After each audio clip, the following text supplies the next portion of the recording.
오늘 회개에 대한 것과 속죄에 대한 것과 단감에 대한 것이죠.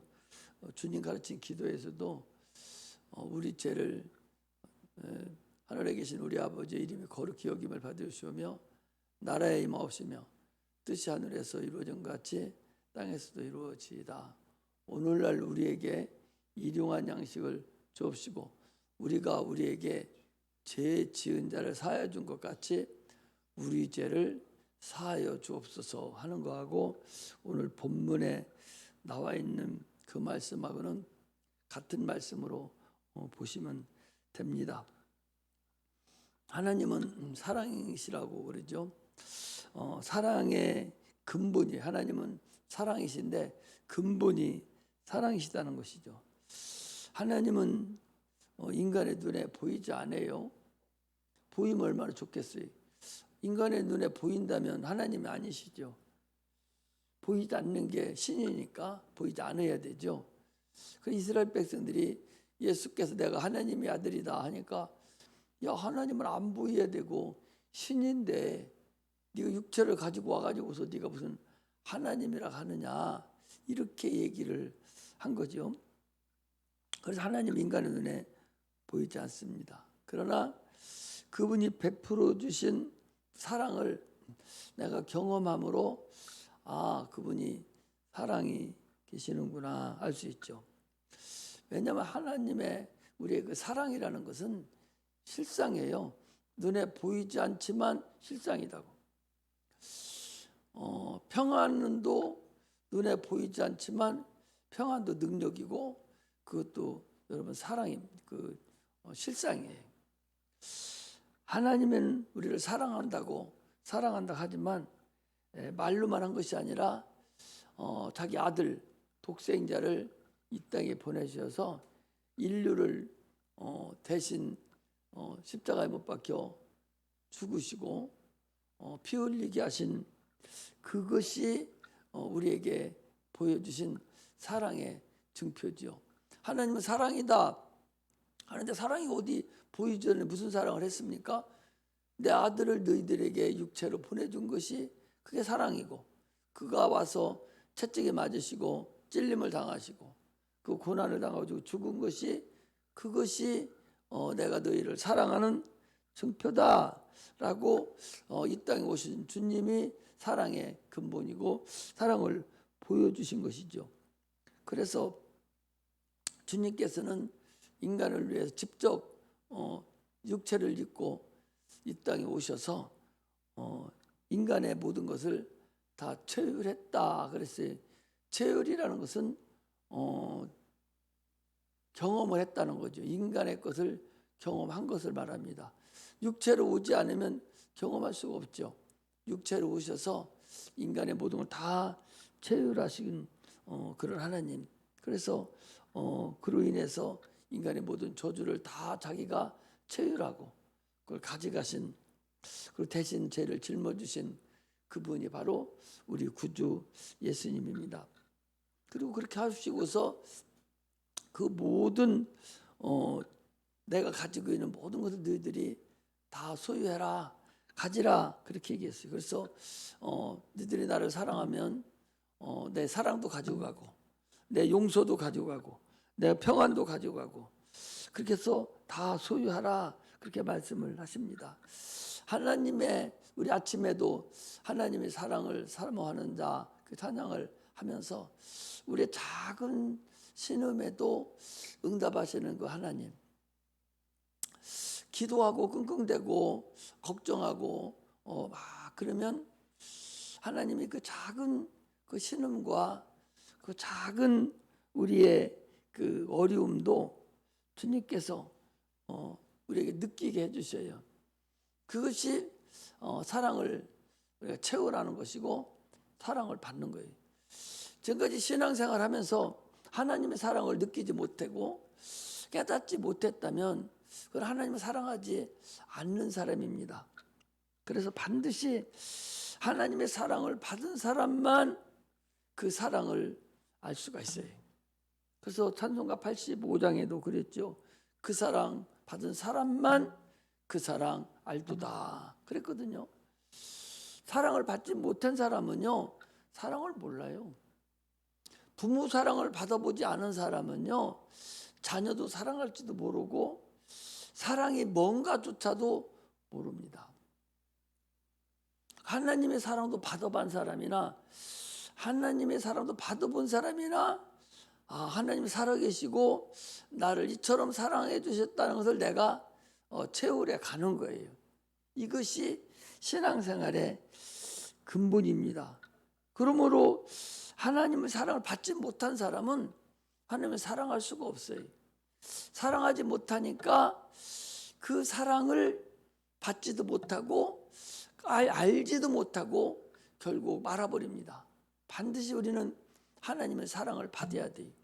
그 사랑을 받은 사람은 결단코 그 사랑을 끊을 수 없다라고 로마서 8장 35절에서 36절에 보면 이렇게 되어 있어요. 한번 찾아보겠습니다. 로마서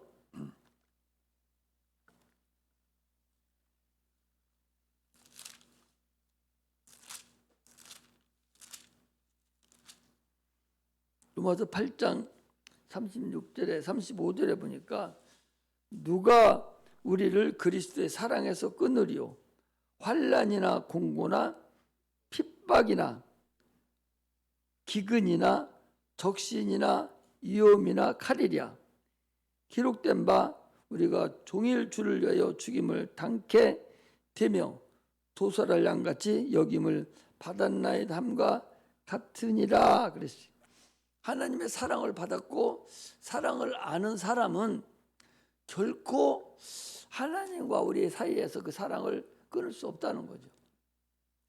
그래서 히브리서 11장에 보면 그 사랑을 얼마나 사랑이 강한지 끊을 수가 없어서 자녀를 큰 가마솥 걸어놓고 불을 8,000도까지 올려놓고 거기다가 자녀를 갖다가 집어넣어서 죽이는 걸 봐도 하나님의 사랑을 결코 끊을 수가 없고, 그 천주교에서 그 뺏겨간 그 탑 위에다가 옷을 벗겨놓고 목을 매달아서 묶어가지고 거기다 앉혀가지고 점점 그 뺏겨간 것이 온 몸을 쑤시고 들어가서 죽어감에도 불구하고 끝까지 하나님의 사랑을 범할 수 없어서 그 사랑에 너무나도 탐복해서 참으로 순교하는 그 순교자들을 능히 볼 수가 있어요. 그 사랑을 얼마나 사랑했는지 아브라함은 자기 자녀 독생자 이삭을 번제로 드리는 그런 사랑을 또 그래 드렸습니다. 또 요즘에 그렇게 못 드린다 할지라도 번제로서 하나님께 물질로 마음껏 하나님께 사랑하는 사람이 있어요. 내 육체는 아니더라도 육체하고 재물은 동일하거든요. 그래서 재물을 갖다가 하나님께 드림으로 인해서 그 사랑을 또 표현을 합니다. 이처럼 하나님의 사랑이 얼마나 크고 대단하다는 사실을 알아야 됩니다. 세상에서 가장 큰 사랑은 부모의 사랑이죠. 부모가 자녀를 참으로 얼마나 사랑합니까? 평생 동안 용서해주고 평생 동안 사랑하는 것이 부모의 사랑이에요. 그것이 잘났든 못났든 죄를 짓든 말든 어떤 행함이 있든지 간에 끝까지 부모는 책임을 져주고 싶어하고 끝까지 사랑하는 것이 그게 부모의 사랑이에요. 부모의 사랑보다 더 큰 사랑이 신의 사랑이라는 거죠. 하나님의 사랑을 부모의 사랑보다 더 크다는 걸 알아야 됩니다. 내가 참으로 자녀를 사랑하고 그 자녀를 용서하고 참으로 그 자녀를 위해서 지금도 노심초사 걱정하고 근심하는 자라면 당신은 하나님의 사랑을 알아야 된다. 하나님도 당신을 그렇게 사랑하고 있다 하는 것을 우리는 알고서 신앙생활을 해야 됩니다.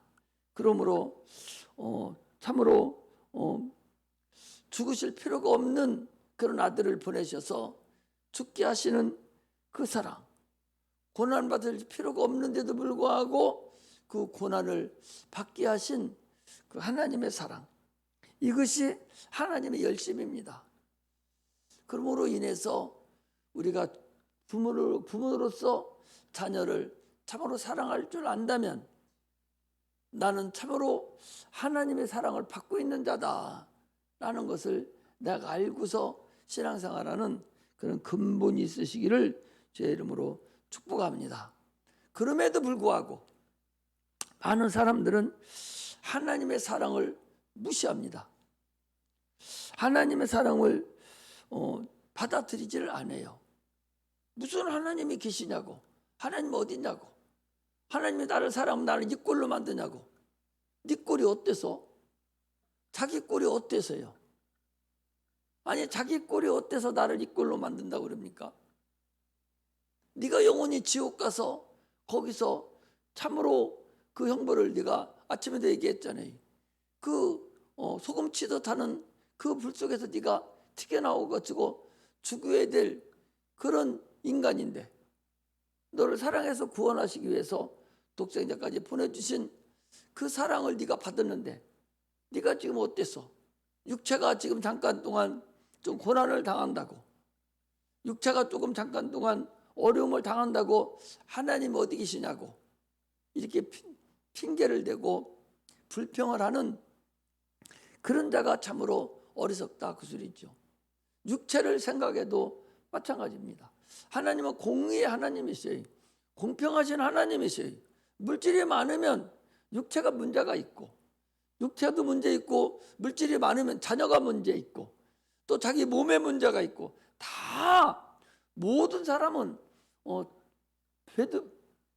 모세가 그랬죠. 시편 90편에 가보면 이 세상은 슬픔과 근심뿐이라고, 육체의 삶 자체가 고난뿐이라고, 그러므로 영광을 돌리고 기뻐할 것이 어딨냐. 인간의 보통 사람은 70이고 강건은 80인데 그렇게 사는 인생 동안도 자랑할 것이 없다라고 우리에게 말씀을 해주시고 계십니다. 자기보다 더 어려운 사람은 보지도 못하고 오히려 더 잘 사는 사람만 보고서 자기 부모에게 핀잔하고 덤벼들고 그렇게 하는 거나 하나님이 나를 이렇게까지 대하지 않았다라고 하는 거하고 뭐가 다르냐 그 소리입니다. 하나님은 우리를 영원한 멸망 가운데서 우리를 인도해 주신 그런 분임을 우리가 아시기를 주의 이름으로 축복합니다. 영광을 주시고 생명을 주셔서 우리 영원한 죄악 억만죄악에서 우리를 구원하신 그 하나님을 충분히 믿는 그 믿음의 은혜가 있으시기를 주의 이름으로 축복합니다. 우리가 지옥을 아직 보지 못해서 그렇지 여러 가지 우리는 성경을 보고 압니다. 그 지옥 형벌에서 우리를 구원하신 그 하나님을 믿지 않기 때문에 하나님 어디 계시냐고, 하나님이 계신데 나를 왜 이렇게 했느냐고 핀잔하고 덤벼들고 있다는 사실을 알 수가 있습니다. 하나님의 사랑을 느끼지 못하고 실감하지 못하기 때문에, 왜 실감을 못하냐니까 자기 영혼이 있음을 모르기 때문에 하나님을 원망하고 실망하고 불평하고 불만을 터뜨리는 거예요. 네가 누구냐? 아침에도 얘기했잖아요. 네가 누구냐? 네가 과연 어디서 왔느냐? 이걸 우리가 알아야 된다는 것을 아셔야죠. 육체는 엄마 뱃속에서 흙에서 돌아온 거예요. 그러나 너라는 본질, 이 혼이라는 본질은 과연 네가 어디서 왔는가? 네가 영혼이 어디서 왔는가? 이걸 모르기 때문에 하나님 어디 계시냐고 함부로 하나님을 저울질하는 것을 우리가 볼 수가 있습니다. 악의 근본은요, 악의 근본은 하나님을 모르는 건데, 영원한 지옥에서 생명이 없는 것인데 하나님을 떠난 것이 악의 근본이에요. 그래서 선을 행할 능력도 없고 선을 행하려고 하지도 않아요. 처음부터 악을 기뻐합니다. 악을 기뻐하는 거예요. 그래서 창세기 4장에서도 가인이 시끌시끌하고 주님께서 야 네가 왜 마음이 그래? 너 마음 좀 제대로 먹어. 너 맛 좀 고쳐 먹어. 네 동생을 죽이고 싶은 마음 그거 고쳐 먹어. 라고 주님이 권면하고 해줬건만 그는 결국 죽음의 길로 동생을 죽이고 마는 그런 생각을 한 거예요. 이것이 우리 인간들의 근본입니다. 어두움을 사랑합니다. 빛보다 어둠을 사랑하는 거예요. 그래서 요한복음 3장 16절에도 보니까 저들이 빛이 세상에 왔는데도 빛을 사랑하지를 않는 거예요. 사랑하지 않고 어둠을 더 사랑하기 때문에 빛을 피투해 버리는 거예요. 이것이 인간의 근본이라는 걸 알아야 됩니다. 많은 사람들이요 빛을 좋아하지 않습니다. 빛을 가지려고 하지를 않아요. 처음부터 악을 행하려고 작정을 하고서 살아간다는 사실을 알 수가 있습니다. 하나님 우리를 죄로부터 율법으로부터 영원한 지옥으로부터 우리를 구원하신 근본입니다. 그런데 이걸 잊어버리는 것이죠. 창세기 14장에 보면은요 아브라함이 전쟁에서 이기고 돌아온 후에 주님을 만났어요. 13장에 전쟁을 이기고 돌아오고 11조를 내겠다 했으니까 그 다음 장 14장이 이제 주님을 만나는 과정인데 깊이 잠든 중에 캄캄함이 임함으로 심히 두려워하더니 라고 그랬어요. 주님을 만날 때 캄캄하고 심히 두려워하는 그런 상태에서 주님을 만났습니다. 어두움 흑암을 아는 자가 신을 찾게 돼 있어요. 아침에도 저녁이 되면 아침이 되니 이는 첫째 날이니라 해서 그 어두움에 대해서 아침에도 얘기했습니다. 지금은 흑암입니다. 음부라고 그래요. 어둠이 있는 곳이에요. 영적으로는 캄캄함입니다. 캄캄한 어둠의 주관자가 누구냐? 마귀입니다. 그 어둠의 주관을 하고 있는 이 마귀가 있는 이 세상에 하나님의 아들이 빛으로 영적으로 빛으로 이 땅에 오신 분이 주님이셔요. 그래서 캄캄한 지금 어두움이 이 마음을 아는 자, 혼자 있어서 캄캄한 어두움이 있는데 그 가운데서 환한 불빛으로 우리를 인도하는 것이 우리의 구원의 근간임을 우리가 알아야 됩니다. 영원한 어두움에서 우리를 구원하신 거예요. 이해가 잘 안 되고 이 어둠이 과연 무슨 뜻인가를 여러분들이 잘 모르시고서 지금 멀뚱히 있는 것 같은데 그 어두움을 여러분들이 아셔야 돼요. 흑암의 권세 아래 있다는 사실을 우리가 알아야 됩니다. 그러므로 그것으로부터 어둠이 가득한 음부로부터 우리를 구원하신 분이 바로 하나님이라는 사실을 우리가 알아야 됩니다. 창세기 14장을 잠깐 피겠습니다.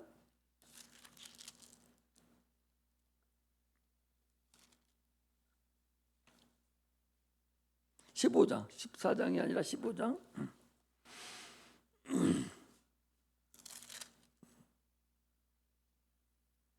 14장은 롯을 구한 사건이고 15장은 하나님 언약을 하는 그런 사건인데 15장 12절에 보니까 아브라함이 되기 전입니다. 12절 해질 적에 아브라함이 깊이 잠든 중에 캄캄함이 임함으로 심히 두려워하더니 그때 여호와께서 하나님께서 이제 그 환한 빛을 넌지시 아브라함을 통해서 빛이 이 땅에 오시는 그 근본 예수 그리스도의 길을 지금 약간의 흐미한 빛을 지금 비춰주시는 그런 것을 이제 말씀하고 있는 것이죠.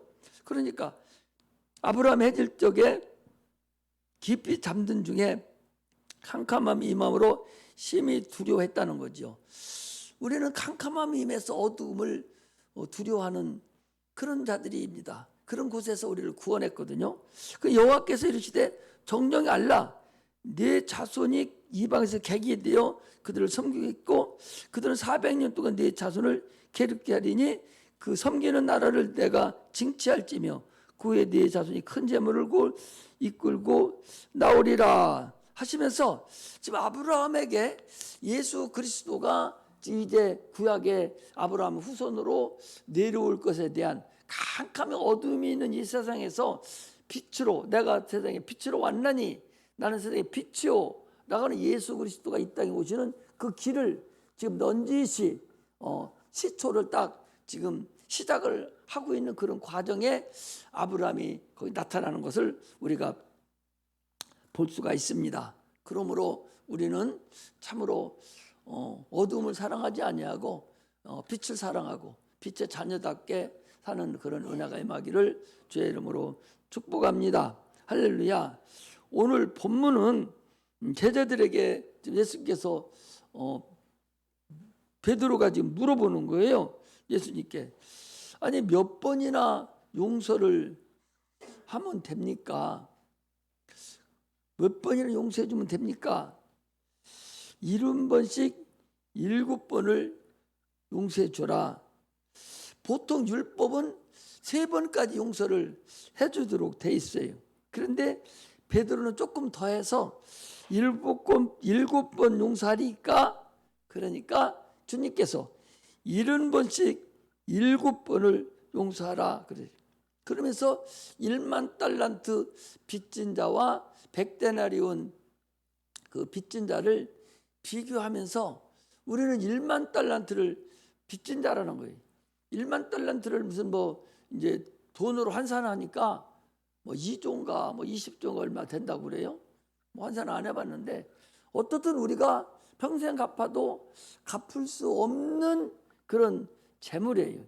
그런 재물을 지금 빚을 져서 새끼도 팔고 자녀도 다 팔아도 갚을 수 없는 그런 빚을 져서 영이 그 주인에게 우리는 죽어야 되고 종노릇을 해야 된 그런 상태인데 그 주인이 그것을 탕감해줬다 그런 얘기예요. 그런데 자기는 100데나리온이니까 1만 달란트에 비하면 한 10만 분의 1 정도뿐이 안 되는 금액이거든요. 그 금액을 빚진 자를 용서하지 않고 감옥에 가뒀다. 그래서 주님께서 그를 다시 불러다가 너 그럼 네 것도 다 갚아 하고 갖다 넣었다라고 하면서 용서해 주되 중심으로 네가 용서를 해줘야 된다는 것을 얘기를 하고 있습니다. 여기서 우리가 오늘 알아야 될 것은 탕감해 준 거하고 속죄를 알아야 돼요. 여기는 좀 탕감하는 얘기가 나오는데 탕감이라는 것은 용서해 주는 것을 말합니다. 주인에게 주인에게 빚을 졌는데 주인이 그 책임을 없애주는 거예요. 그러니까 차용증서 1만 달란트 언제까지 갚겠습니다. 차용증서를 주인이 이리와 그래 없던 걸 하자고 딱딱 찢어버렸어요. 찢어버리고 불태워버렸습니다. 그러면 자기가 이제 그것이 없으니까 갚으러 갈 수 없잖아요. 탕감해줬으니까. 더 이상 안 갚아도 되고 이것을 탕감해줬다 그래. 하나님 우리의 죄를 그렇게 탕감해줬는데 그런데 속죄라는 건 뭐냐? 예수님 우리를 위해서 대속하셨다 그래. 대신 속해줬다는 얘기인데 속죄라는 것은요 내가 빚을 지면 대신 갚아주는 걸 얘기하는 거예요. 대신 갚아주는 거예요. 탕감하는 건 용서해 주는 것이고 속죄는 대신 갚아주는 걸 얘기해요. 예수님은 우리의 죄를 자기 육체를 가지고 대신 몸을 쳐서 인자로 오셔서 대신 갚아주셨어요. 이거 속죄라고 그래요. 그리고 이제 그 다음부터 지은 죄는 다 용서를 해줍니다. 그래서 죄에 대해서 피 흘려주시면서 죄 값을 갚아주신 것이 속죄예요. 하나님은 죄를 우리를 탕감해 주셨는데, 용서해 주셨는데, 그냥 용서해 준 것이 아니라 죄를 대신 자기가 갚아주고, 이제 야 너들 죄 내가 이제 없던 걸 했어, 이렇게 탕감시켜 주는 것을 예수님 우리의 대속을 하셨다, 그렇게 얘기를 하는 것이죠. 그러니까 우리가 죄 짓고서 이 탕감받고 속죄 받은 것이 얼마나 대단히 큰 거라는 것을 우리가 알아야 됩니다. 그러므로 오직 믿는 자에게만 이 문제가 해당이 되지, 믿지 않는 자는 해당이 안 되죠. 내가 대신 죄를 갚아주고 탕감을 다 해줬는데 너 그걸 믿으라는 거죠. 안 믿는 사람에게 대신 갚아줄 이유가 없고 탕감해줄 필요가 없잖아요. 그러니까 세상 사람들은 뭐라고 하냐, 야 너 죄 지은 거 하나님이 갚아줬어. 그래 내가 언제 죄 졌느냐고, 내가 언제 죄 졌느냐고. 또 어떤 사람은 아니 내가 언제 내 죄 갚아달라고 했느냐고. 그 왜요? 자기 죄를 모르기 때문에 그래요? 하나님을 모르기 때문에 그렇습니다. 그래서 영생은 유일하신 참 하나님과 그가 머리신 자고 예수 그리스도를 알아야 된다는 거죠. 이것이 하나님을 아는 근본입니다. 예수를 믿는 자에게만 용서와 속죄가 이게 적용이 되는 것이지, 예수를 믿지 않는 자에게는 이것이 해당이 안 된다는 것을 여러분 아셔야 돼요. 이것이 구원의 근본입니다. 모든 사람을 위해서 다 주님께서 대속하셨지만, 그러나 그 믿는 자들에게만 그 효력이 미치는 것이지, 예수를 믿지 않는 자에게 아니 나에게 언제 탕감해달라고 했습니까? 나는 내 거 그냥 가지고 죽을래요. 그 사람 것까지 주님이 탕감해줄 필요가 없죠. 그런 사람은 어떻게 합니까? 하나님의 맹렬한 불이 그들을 이제 심판한다는 사실을 우리가 알아야 됩니다. 그러므로 너희가 죄를 지어서 탕감받았으니 너도 다른 사람을 용서해 줘야 될 것이 아니냐, 그런 말씀을 지금 우리에게 하시는 것입니다. 요한복음 20장 23절에 보면 너희가 네 죄든지 사하면 사하질 것이요 그랬어요. 여기서 사한다는 것은 용서해 주는 걸 얘기하지, 어떻게 우리가 딴 사람의 죄를 사할 수가 있어요? 속죄를 우리 할 수가 없잖아요. 용서해 주면, 너희가 네 죄를 용서해 주면 용서를 받는다, 용서해 진다라고 말씀을 하시는 것입니다. 죄라는 것은 많이 짓고 적게 짓고 이것을 얘기하는 것이 아니라 네가 예수를 믿느냐 안 믿느냐야, 이것이 죄의 근원입니다. 구약에서는요, 구약에서는 행위죄예요. 네가 육체로 죄를 짓느냐 안 짓느냐 이거지만, 그 죄의 방법이 지금은 바뀌었어요. 지금은 오직 예수를 믿느냐 안 믿느냐, 이게 죄의 그 중심이라는 걸 알아야 돼요. 그래서 요한복음 16장 8절 9절에 그랬잖아요. 죄에 대하라면 너희가 나를 믿지 아니하며 그랬으니, 예수를 믿지 않는 게 죄요. 예수를 날 믿습니다. 네가 진심으로 예수를 믿어야 된다, 그 소리예요. 그 믿음이라는 것은 칼이 들어가지고 너 예수 믿으면 죽일 거야 해도 믿는다 하는 그 믿음을 얘기하는 것이지, 살짝 피해서 안 믿는다 하다가 또 단뒤로 가는 그런 믿음을 얘기하는 것이 아니다는 사실을 우리가 알고 신앙생활을 해야 돼. 큰 죄 작은 죄가 중요한 것이 아니라 네가 예수를 진심으로 믿냐. 네가 믿는다면 네가 행함으로 나타내봐. 행함 없는 믿음은 죽은 믿음이라고 그랬어요. 믿음을 보이는 것은 행함입니다. 행함은 믿음을 나타내는 거예요. 아니 믿는다고 하면서 행함이 없어요. 그건 예수를 안 믿는 거예요. 행함이 없는 믿음은 죽은 믿음이라고 그랬어요.